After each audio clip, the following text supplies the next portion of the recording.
Hi, hello, and a huge welcome to the channel. The addiction today, I would like to show you my typical weekend routine as a dedicated reagent farmer in World of Warcraft. So go grab that amazing coffee and please get comfy, and let's get started. Within today's video, I am going to show to you a step-by-step, complete breakdown of my entire weekend routine in-game. From the first moment I log in, right up to that moment, when I pass out on my sofa, and everything in between. The first time I log into World of Warcraft each day is exactly the same, and has never really changed since Shadowlands. When I log out of WoW each night, I always make sure to park my paladin at a AFK fishing location ready for the next day's farming.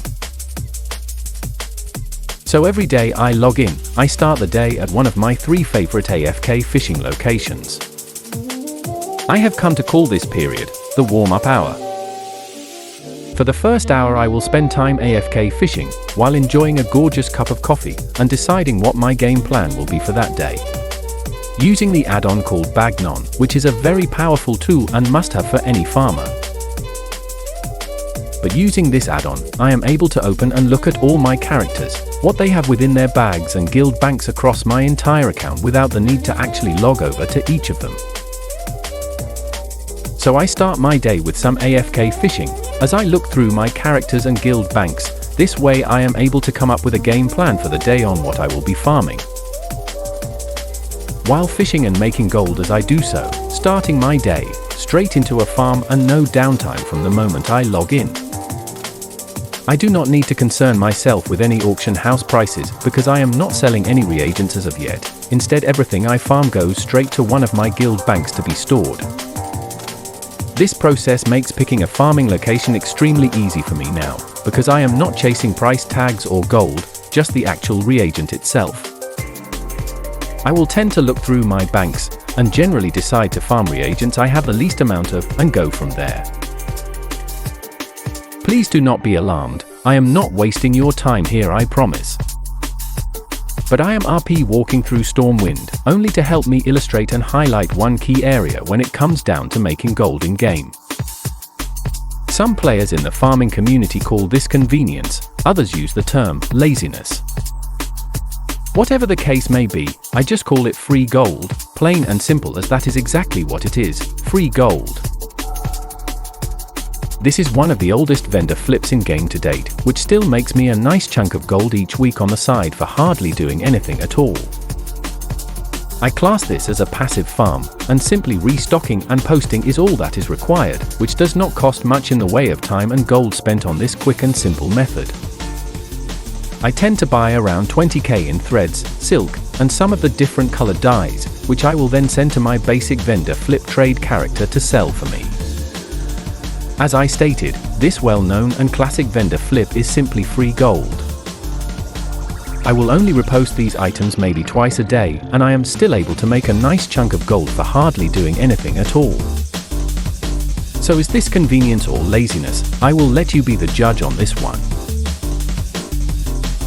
Once I have checked my trade characters, by running an undercut scan, restocking basic vendor reagents, and reposting, which only takes me minutes to do, I will then jump back onto my paladin and head towards the Mist of Pandaria expansion on retail. I am here to quickly check on my farm, located at Heft Hill and is run by the tillers. I am here to collect my plants that have been growing overnight, which I can sell on the auction house for some extra gold. I am also here to pick up seeds from the seed vendor, as these, like before, are just another basic vendor flip, not as good as the first, but once sold, it's extra gold, which is the point after all. Once I have sorted my farm, I then move to Shadowlands and to my convent, so I am able to quickly grab my table rewards, and start more missions. I am doing this for the extra gold of course, but mostly for the polished pet charms. This item has rarely changed since it first came out, and there has been no information on any new revamps or changes to the battle pet system in War Within. Like with everything else, I am simply farming for the pet charms, stacking them in my banks just in case I am able to buy any new battle pets in the new expansion, which I can sell for a profit. And of course not forgetting about my garrison located within the Warlords of Draenor expansion. Just a quick mention here, but I come for the dailies for extra gold and more pet charms, the reagents from the mine and garden, and collecting my work orders. All of which can be converted into items and mogs as an example. Then you have the pets and toys. Just giving me further options on making gold with my garrison and only taking minutes to complete each day. Depending how long you spend fishing at the start of the day, and how many characters you use to quickly complete your farm, garrison, and Shadowland table, this process is rather quick. And takes me about 10 to 15 minutes in total on 10 characters currently, but that is without any fishing at the start. Fishing is optional. But overall it's not a bad way to start my day of farming on the weekends. Most players in-game, including some farmers, will pick a farming location, mount up, and simply fly straight to where they need to be. There is absolutely nothing wrong with doing this, but it is something I choose not to do, as I prefer to make gold, even when I am traveling between farming locations. So using the travel time to Kara, allow me to explain what I mean. This is solely depending on how much free time you have available to you when you farm.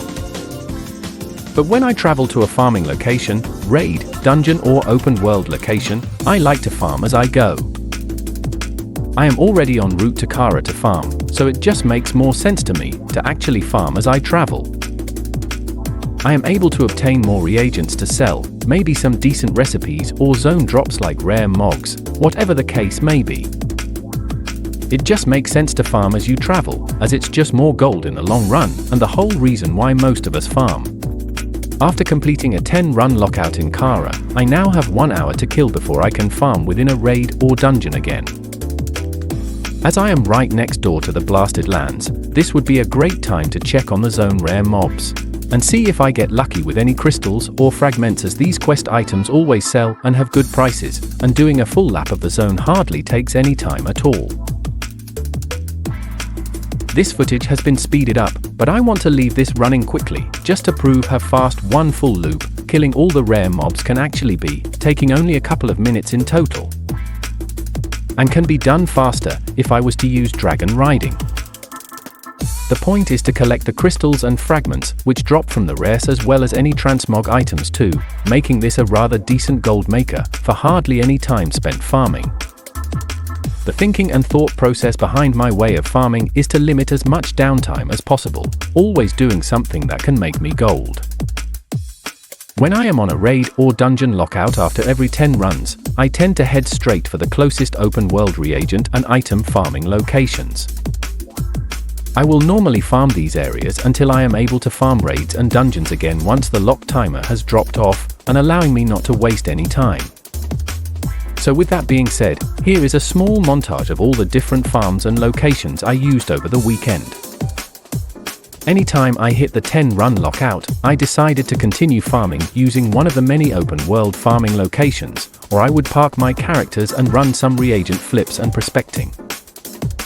The number one golden rule is to never stop farming, even if that is with a 100% AFK farm like Strange Goop fishing in Shadowlands as an example.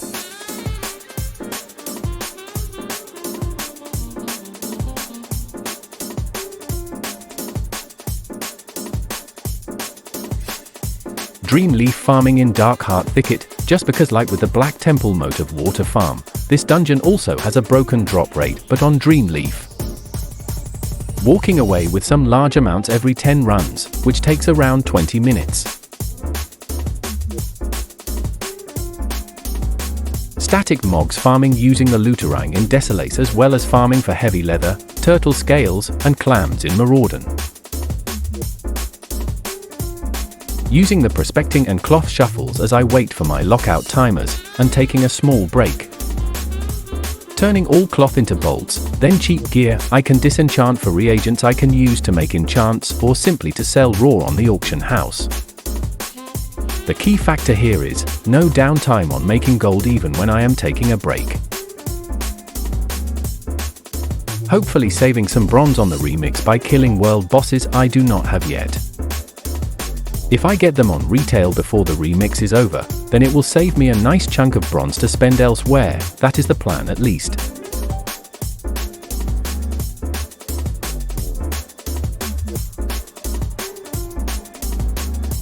Currently at the moment in game, we have the Midsummer Fire Festival running, which is forcing players to fly all over Azeroth to different bonfire locations for the event.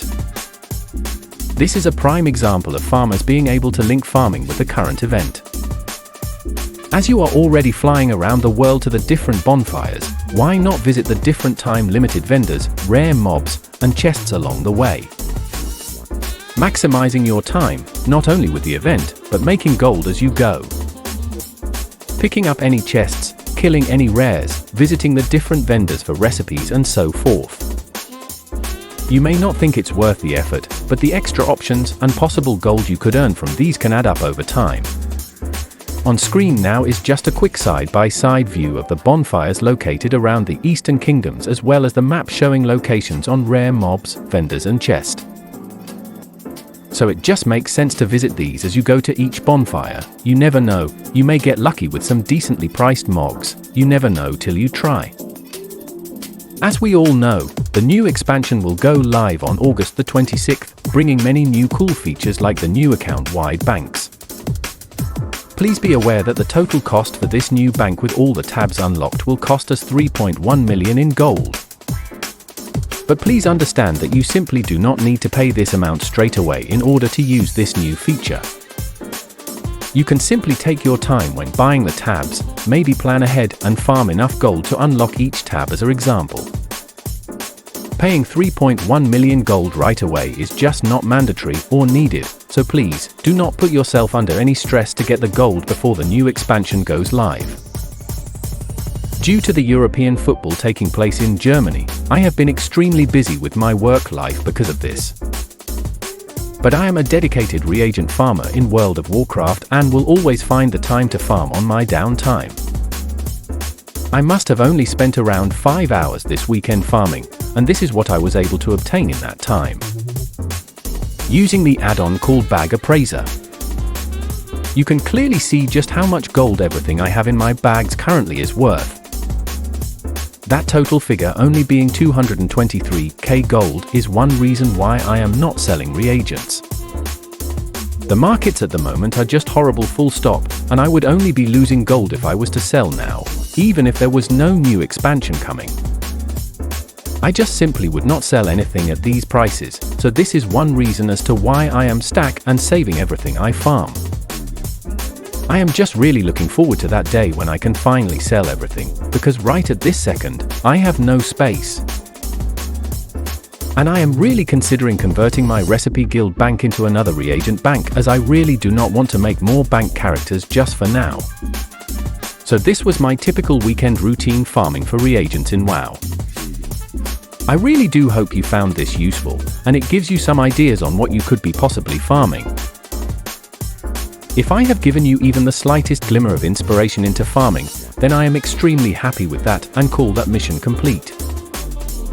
Thank you so much for watching. Please do not forget to hit that like and subscribe buttons if you enjoyed this video. Maybe come and join us on Discord, the door is always open. As for myself, I am going back to farming, so I wish you all a fond farewell, and like always, stay away from the crazy people and stay safe out there.